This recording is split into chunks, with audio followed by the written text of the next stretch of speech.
what Junction Support Services does for our community?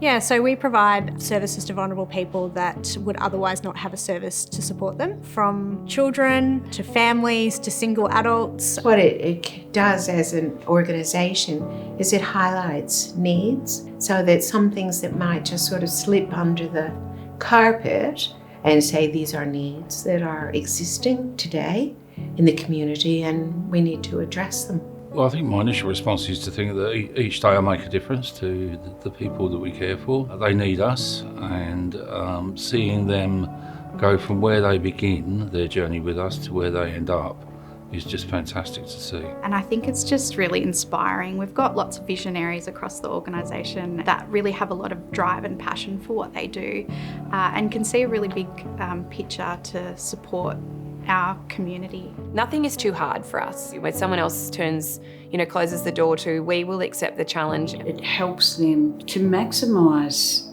who they can become and their potential. We're not there to say you need to do this and you need to do that. People choose their own path. Sometimes the path's too hard to manage. They need someone to help them get there. And I think that's what Junction does. I think it's a service that has always had that focus. I think it's vision and had a commitment to providing a service to people in the community. And I think that's always been there and probably always will be, while you've got good people involved and had fantastic staff.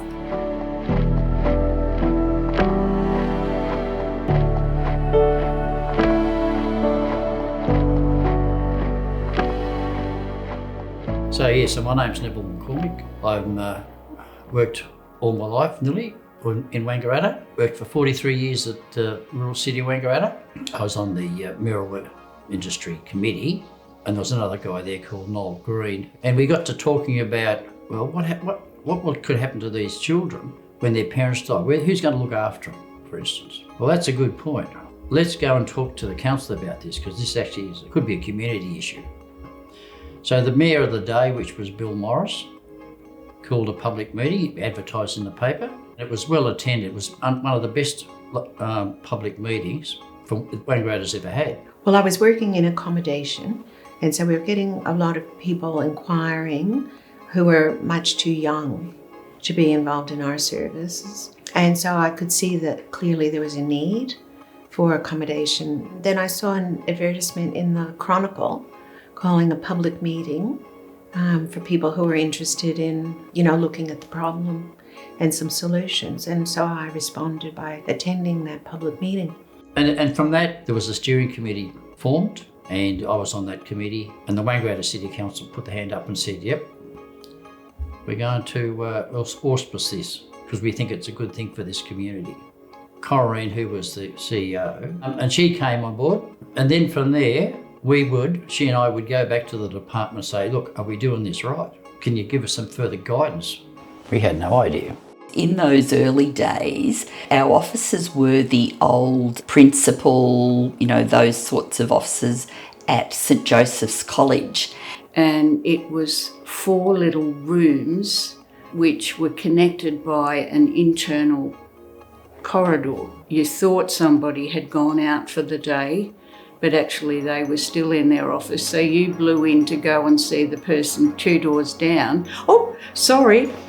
The toilets were what the kids used out the back. It was such a bizarre setup. I remember Marianne was saying, remember Lynn, you were singing and laughing, and she had to say, can you be quiet, please, because I'm with a client. I came to work one day and I said to Corinne and the other staff, I said, I had a dream last night that we actually found some really fantastic accommodation, and that actually prompted this discussion amongst the staff. As a result of that, we got the new accommodation in Chisholm Street, and I always say to people, I had a dream, and that's why we moved. With the growth of the organisation, it was very hard to keep up with it. Like if you missed a meeting, when did we start doing that? And it's like, funding had come through and previous applications had been approved. And even though we started in Wangaratta, we had the opportunity to go to Benalla. Then we went to Myrtleford, We were asked by the department, would we like to take over Beechworth? We said we would.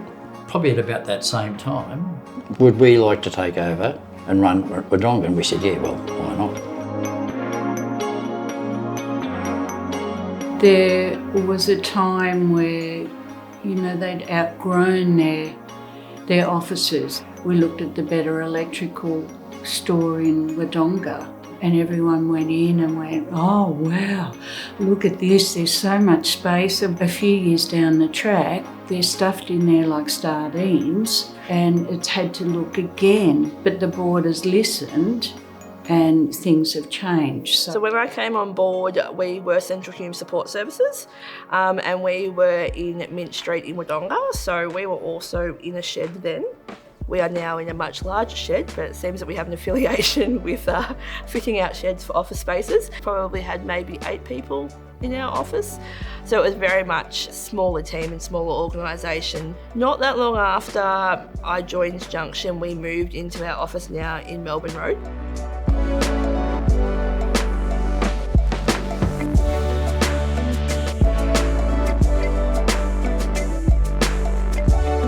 When I first started at Junction, I was brought on to manage a program that delivered services into new regions.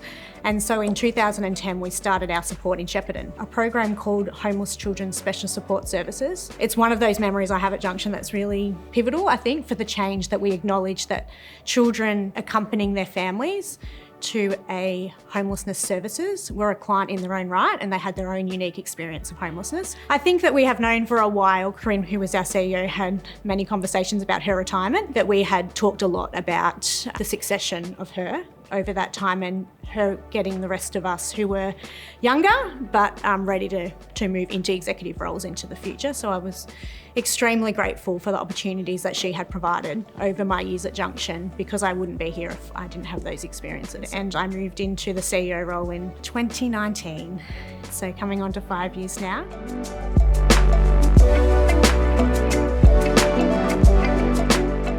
Bit of initiation of fire, because 3 months later we had COVID. The innovation of our workforce at that time was something that I think fondly of now, in terms of how they were able to deliver services in a different way to meet the needs of those vulnerable people in our community. COVID forced Junction to progress quite quickly, I guess, if you're looking from our IT perspective and how we function all together. So it forced us to think outside of the box of how do we do this? I think that at the heart and the core of Junction has always been innovative in what we deliver, and we've always been encouraged to be innovative in understanding the voice of our community and the people that we serve. We don't see challenges as a challenge per se, but more of an opportunity to change or come up with a better way or a better program.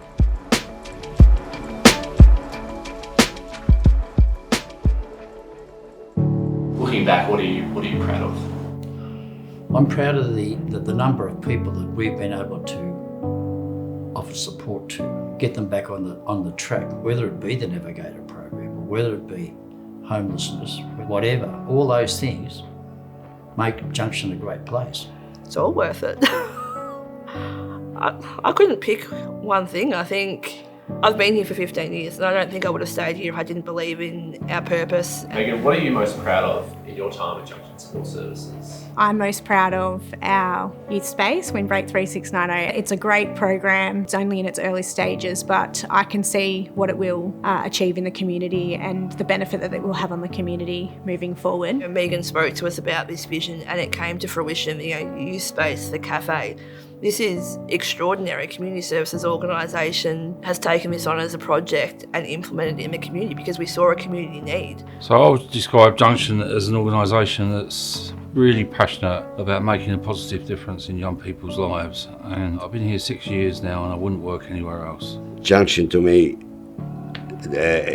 represents solidarity. We all have different departments and yet we still help each other whenever it's needed. It's the people who are the heart of Junction. They're passionate, they're vibrant, they think outside the box. There's no problem that's too big for them. They're just great people and we all get along so well. And I mean, my team has evolved, it's changed quite a bit over the years. Being a support service, I love, you know, what Junction do for the community. And it's a really welcoming individual place. It's not like any place I've worked before, and I was instantly comfortable on my first day. And I've been here nearly 7 years.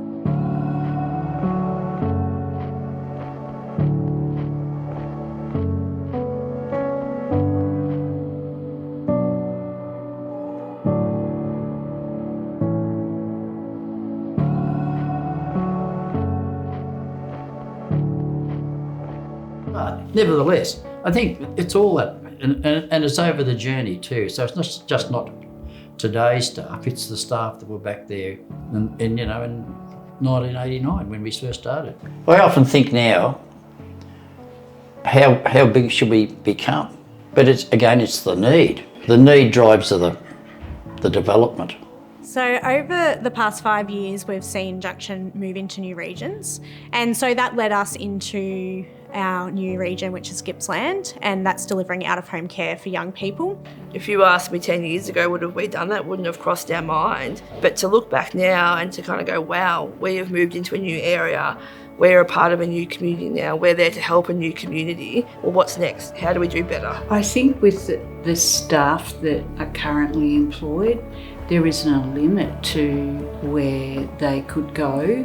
I can see that they'll just get bigger and better.